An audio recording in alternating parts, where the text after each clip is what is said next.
This way, Jerry.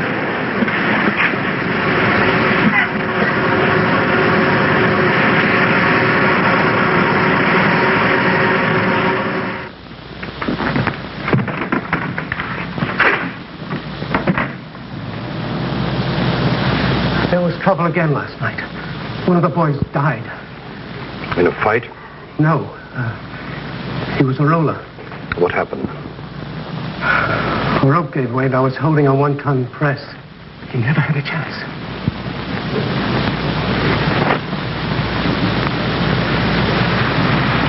A union man? Yes. Well, see if you can replace him with a non-union roller.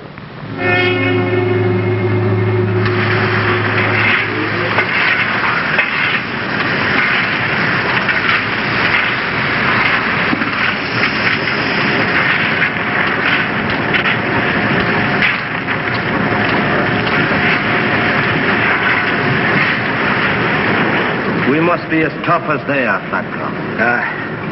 Are you willing to strike if we have to? I don't know. I don't know what I would live on. We'll talk about it later, O'Donnell. There is no more time. There is always time to talk.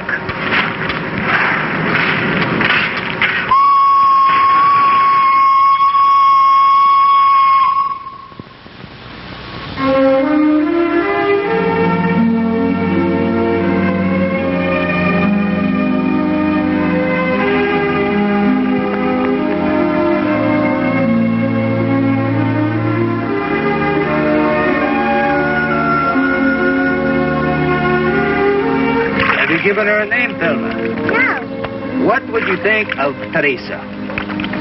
You know why I like that name? Huh?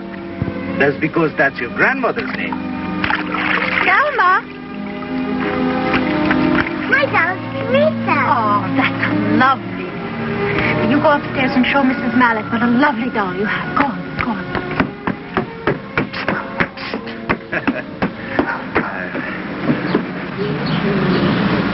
All right, Olga, what is it? This was under our door. Huh? It says, if you value your life, to carry a revolver. Who asks you to do such a thing? The boys are getting edgy. Some of them think there's going to be a fight, a bad fight. There's talk of Pinkertons coming in. What are Pinkertons? You know how in the old country the Tsar has his secret police? Huh? He's like that. But we left because of such things. We gave up our own home to come here, and now it starts all over again. No, it's different here. This is a country where men can talk together, work together. Then why carry guns? Don't worry about that. People like to stir up trouble. They get some kind of pleasure and excitement out of predicting the worst. You watch, Olga. There'll be a lot of shouting and threats, thunder and lightning. Then everybody gets together. They feel better. They shake hands. Everything is good. I don't understand. You've been trying to understand men for 30 years, my darling. Just don't give up trying, will you? Huh? I'll be home before supper. Hmm? Some of the boys at the union want to have a talk. You're glad I'm a man, too, huh? Oh, yeah. Rick wants us to cut our wages 15% because the price of steel has dropped. I told him we won't go below what we've had for the last 3 years under our present contract. We fought for those wages and we won't let him cut them now. Boys, I said I would have nothing more to say to you. Nonetheless, I have come down here this one last time with a proposition. In our new contract, we offered you a wage scale of $22 based on tonnage. Now, if you will sign tonight, I'm prepared to go up to $23. One more dollar. How long a contract, Mr. Pritch? A year and a half. You're cutting a 3-year contract back to a year and a half? What kind of an offer is that? I don't have to guarantee you even a $23 minimum for that matter, gentlemen. But I'm ready. That's all you're ready to do? No. I'm prepared to sign individual contracts with each of you on my terms. Individual contracts, Mr. Frick. We have a union here, the Amalgamated Association, and it's stronger than individual workers. Your terms will have to meet with their approval. I've made my offer. Just decide quickly. It's growing late. Mr. Frick, if you please. We all work in this mill, as you do. It is not a garden, but we are used to it, and I even like it here. What we are asking you to realize, sir, is how we feel about this mill. It is part of us. We are part of it. Our wives, our families are proud that we work here. It's our place, too. And if you would only realize that...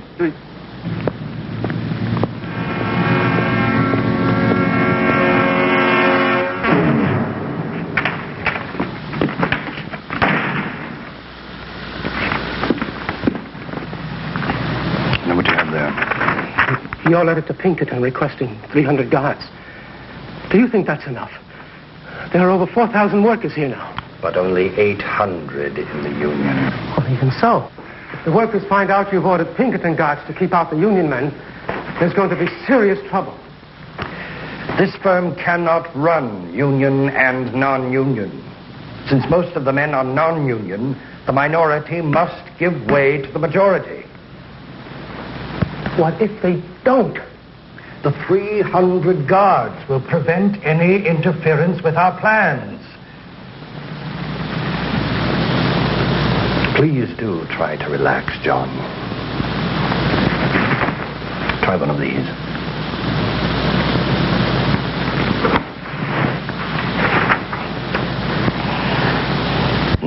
Your guard should be assembled at some point below Pittsburgh, where they can be transferred to boats and landed within the enclosure of our premises at Homestead. We think absolute secrecy essential in the movement of these men. Now, how does that cigar taste, John? Hot. What if the union won't yield? We'll lock them out and let in only the men who will work by my rules. It should have been done a long time ago. They'll storm the place. Try to take it over. My fence will stop them. Your fence?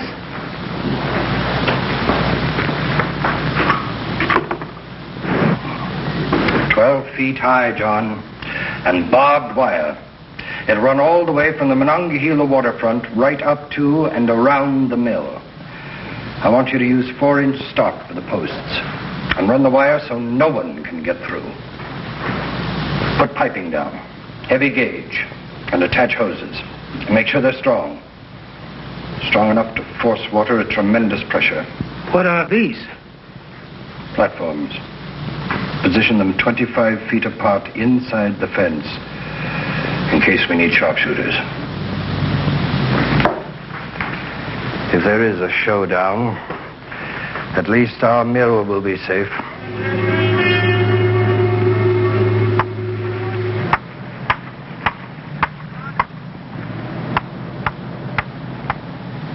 There stands today with great pretense, Same number of strands up enclosed within a barbed wire fence, a wondrous change of great import. The mill's transformed into a fort. Darling little rhyme, don't you think, Flatcoff? The men call it the fort that Frick built. No. Frick may wish to break us, but he has a bigger man over him. A better man. Mr. Carnegie will not let this happen. He was a working man once. Carnegie doesn't give a tinker's damn.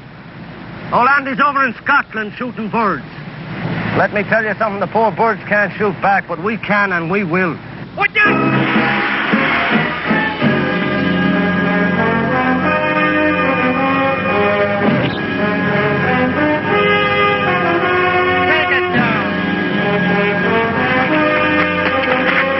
That and I'll pound your bones in a pound.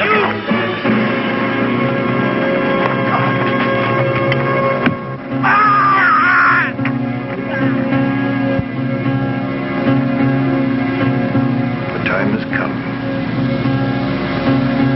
At last, the time has come. I want you to shut down the Homestead mills. All gates to be closed and locked.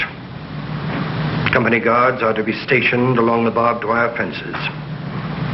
At the same time, 300 Pinkertons are to board boats loaded with arms, ammunition, provisions, and water sufficient to sustain a 2-week siege, if that proves necessary. I think we ought to get Mr. Carnegie's reaction to the situation. You'd better cable Scotland. I have all I need from Scotland.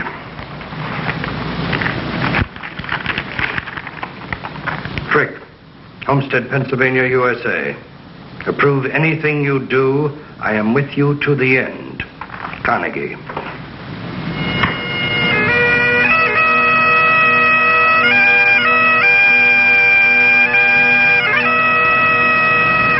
The true success in life is the attainment of a pure and exalted character. And he who has won nothing but wealth and a name has failed to achieve the noblest purpose of his being. Wealth is success. A true life is a far nobler success. But he who has become rich by neglecting the mind, the heart, and the soul has sacrificed the greater good to the lesser. The true life is worth all the labor and self-denial it may cost.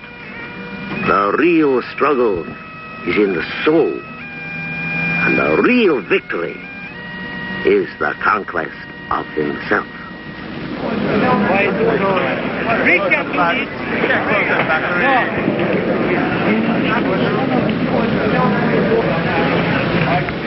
They've locked us out. No. They've deprived us of our livelihood. What next?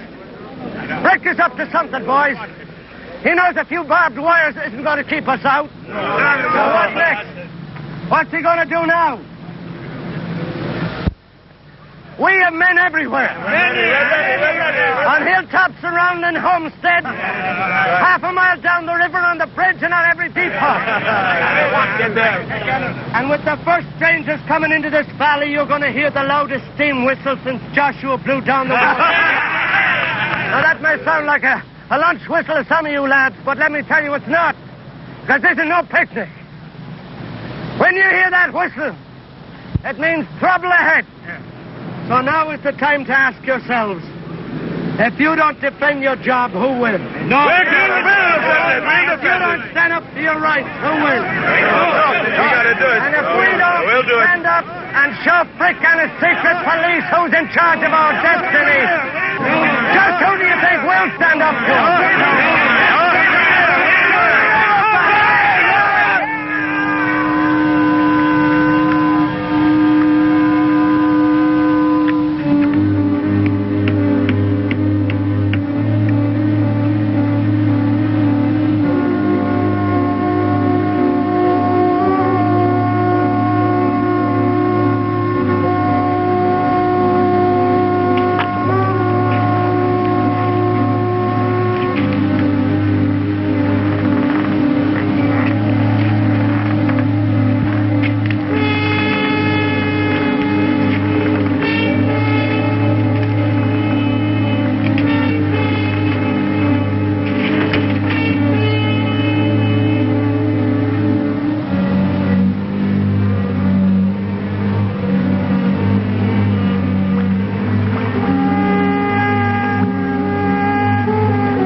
possession of the works to guard them for the company. Now, we'll enter this place, with force if need be. Before you enter these mills, you will trample over the dead bodies of 3,000 honest workingmen.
We have taught our employees a lesson they will never forget. No union man will ever again be hired by Carnegie employers. This policy will, I feel sure, become the rule of the steel industry across the country. We will reinstate our work formula at Homestead. 12-hour work days, 7 work days a week, 1 day off every 2 weeks, no extra pay for Sundays. Individual workers must accept terms as offered without discussion. Disobedient workers are to be discharged and evicted from company houses. Workers' meetings will be forbidden. Wages have been lowered and the wage scale kept secret. I trust this will brighten your holiday. Sincerely, Brick.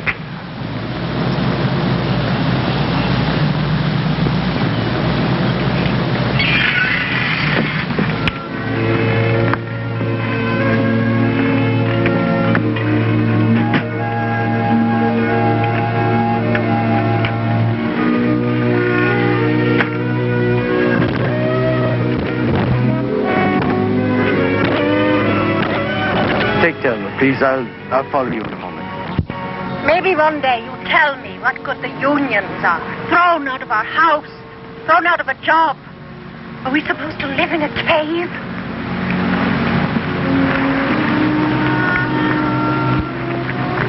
Frick had us licked before we began. The union wasn't strong enough to stand up to kings with their own private armies. We'll start over again somehow. Where? Cleveland, Ohio. The Mallocks are going too. But you're both blacklisted. Blacklisted? At every steel mill in the country. You won't get work in steel, iron, tin, coke, coal, nail wire, nor hoop. Why? Because they're vengeful men. They've locked the doors on us. We're as good as dead men. You might as well join the beggars outside the plant every payday with one of them signs. I am injured. I'm blind. My eyes have been burned out by hot steel. You? What are you going to do? I'm not sure, but I'm going to stay here. This is where my friends are, where the enemy is. Homestead is the battleground. And when the Steel Workers Union is recognized, and someday it will be, I want to be here to celebrate. Good luck, then.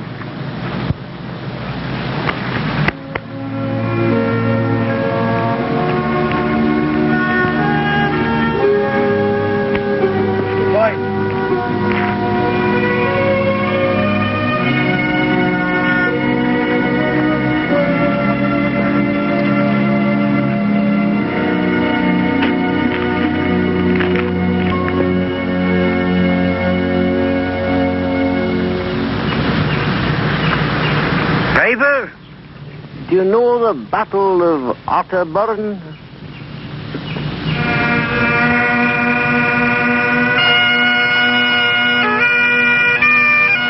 I dreamed I saw a battle fought beyond the Isle of Skye. And lo, a dead man won the field. And I thought that man was I. A dead man won the field. And I thought that man was I.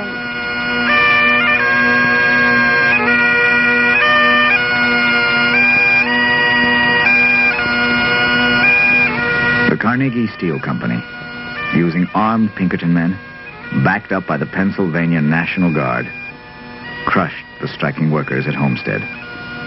That bloody battle effectively stamped out unions in American steel mills for 45 years. The lesson of Homestead was bitter. Yet it challenged unions, management, and the nation itself to find better ways to solve labor problems than by fighting it out in Andrew Carnegie's jungle.